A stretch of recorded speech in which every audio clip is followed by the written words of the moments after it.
మీరు ఎప్పుడైనా పూర్తిగా అధికంగా అనిపించే పరిస్థితిని ఎదుర్కొన్నారా? దాన్ని ఎదుర్కొంటున్నారేమో. ఈ రోజు కథ మనకు అసాధ్యమైన పరిస్థితులను ఎదుర్కొన్నప్పుడు ఏమి చేయాలో ఒక గొప్ప పాఠాన్ని ఇస్తుంది. దీని ప్రధాన సందేశం అందంగా, సరళంగా, అయినా లోతుగా ఉంటుంది. మనము దేవుని మీద పూర్తిగా నమ్మకం ఉంచినప్పుడు ఆయన మన కోసం యుద్ధాలను పోరాడతాడు.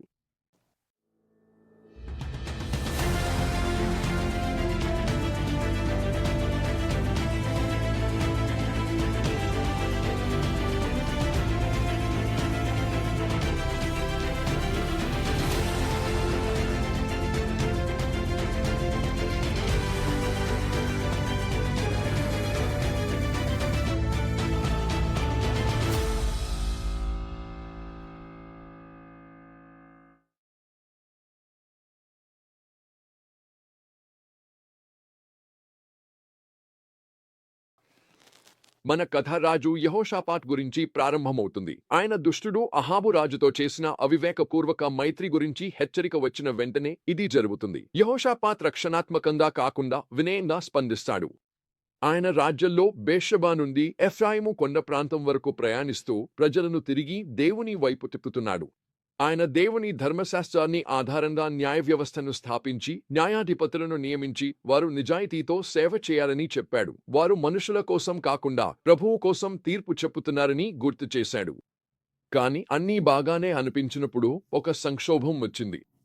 అమ్మోనీయుల భారీ సైన్యం యెరూషలేమును దాడికి ముందుకు కదులుతోంది. గ్రంథంలో యెహోషాపాత్ భయపడినట్టు చెప్పబడింది.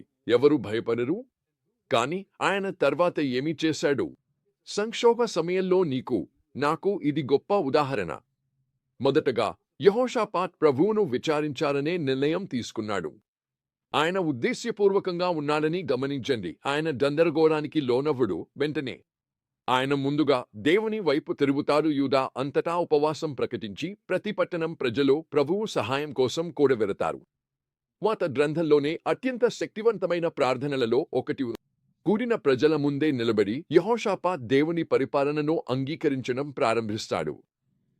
మీరు పరలోకంలో ఉన్న దేవుడు కాదా? మీరు అన్ని రాజ్యాలపై పరిపాలిస్తున్నారు, జాతులపై కూడా.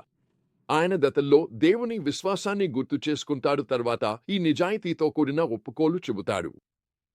మమ్మల్ని దాడి చేస్తున్న ఈ విస్తృత సైన్యాన్ని ఎదుర్కొనే శక్తి మాకు లేదు. మేము ఏం చేయాలో తెలియదు. కాని మా కళ్ళు మీ మీదే ఉన్నాయి.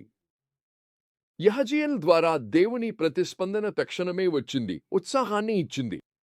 ఈ విస్తృత సైన్యం వల్ల భయపడవద్దు, నిరుత్సాహపడవద్దు.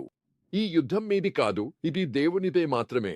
నిజంగా ఆయన వారికి స్పష్టంగా చెబుతాడు. మీరు మీ స్థానాల్లో నిలబడండి, ధైర్యంగా ఉండండి, దేవుడు ఎలా పనిచేస్తాడో చూడండి. తర్వాత జరిగిందేమిటంటే అది అసాధారణం. యుద్ధానికి బదులుగా వారు ఆరాధనకు సిద్ధమయ్యారు. యెహోషాపాత్ పాడకులను సైన్యంలో ముందుకు ఉంచాడు. ఆ సైనిక వ్యూహాన్ని ఊహించగలరా? వారు పాడటం ప్రారంభించినప్పుడు ప్రభువుకు కృతజ్ఞతలు తెలుపుతూ ఆయన ప్రేమ శాశ్వతంగా నిలుస్తుందని పాడారు. దేవుడు శత్రు సైన్యాలను గందరగోళంలోకి నెట్టాడు. వారు ఒకరినొకరు నాశనం చేసుకున్నారు. ఈ భాగంలో చేర్చిన కీర్తనలు ఆధ్యాత్మిక సూత్రాలను అద్భుతంగా ప్రతిబింబిస్తాయి. కీర్తన 46 ఇలా ప్రకటిస్తుంది: నీవు నిశ్శబ్దంగా ఉండి నేను దేవుడినని తెలుసుకో. ఇదే యెహోషాపాత్ మరియు అతని ప్రజలు చేయాల్సినది. కీర్తన 83 దేవుని జోక్యానికి చేసిన ఆతురమైన మొరను ప్రతిబింబిస్తే, కీర్తన 100 దేవుడు విమోచించిన తర్వాత కలిగే ఆనందకరమైన ఆరాధనను వ్యక్తపరుస్తుంది. నా క్రైస్తవ జీవితమంతా దేవుడు నన్ను మళ్లీ కీర్తన 46 10వ వచనానికి తీసుకువచ్చాడు. నేను అనేక యుద్ధాలు చేశాను. యుద్ధం ఎంత పెద్దదైతే నేను అంత బిజీగా ఉండాల్సిందేనని అనిపించటం చాలా సాధారణం. కానీ నిజం ఏమిటంటే యుద్ధం ఎంత గొప్పదైతే మనం ప్రార్థన విషయంలో అంతగానే ఉద్దేశపూర్వకంగా ఉండాలి.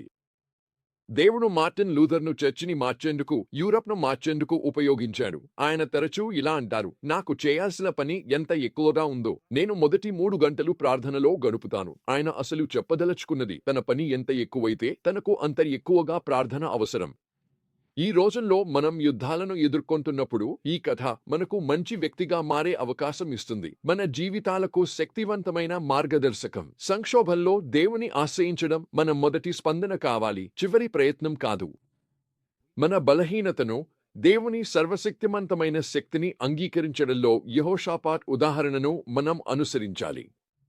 బహుశా ఆశ్చర్యంగా అనిపించవచ్చు, కానీ మనం తెలుసుకునేది ఆరాధన అనేది విజయం తర్వాత మాత్రమే చేసే పని కాదు. అది చాలాసార్లు విజయం దిశగా నడిపించే మార్గమే. ఈ భాగం మనకు దేవుని ఆదేశం ప్రకారం మనను మనం స్థిరపరచుకోవడం మరియు మన సమస్యల పరిమాణాన్ని కాకుండా అలాగే దేవునిపై మన దృష్టిని నిలిపే ప్రాముఖ్యతను ముఖ్యంగా చూపిస్తుంది. యెహోషాపాత్ సైన్యం లాగే ప్రశంస మనకు ఆయుధంగా మారుతుందని మనం తెలుసుకుంటాము. కృతజ్ఞత మరియు ఆరాధన దృష్టిని మన భయాల నుండి దేవుని విశ్వాసపాత్రత వైపు మళ్లిస్తాయి. మరియు యూదా వారు ఆ లోయను బరక అంటే ప్రశంస అని పేరు పెట్టినట్లే మన జీవితాల్లో దేవుడు ఇచ్చిన విజయాలను మనము నమోదు చేసి జరుపుకోవాలి.